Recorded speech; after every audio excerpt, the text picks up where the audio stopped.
Now that the pandemic is behind us, the Board's attention has turned to a few other important supply-side issues.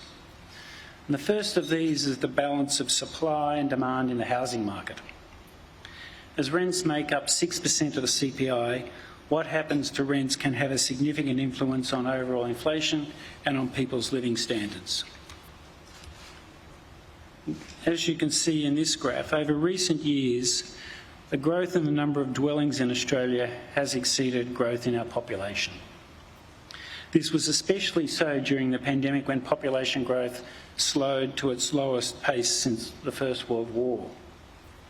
Despite the slower population growth, there was only a modest increase in the rental vacancy rate.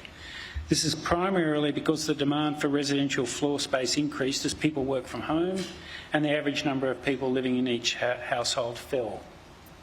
As you can see in this chart, there was a very sharp decline in average household size during the pandemic. But we're now in a different phase following the opening up of Australia's international borders.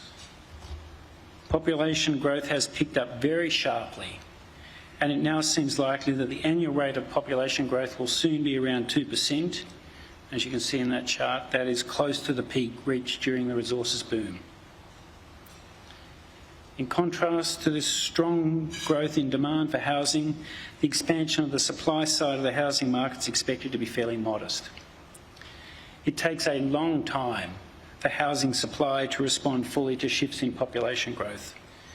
In the previous episode of strong population growth during the resources boom, it took nearly 5 years for housing supply to respond.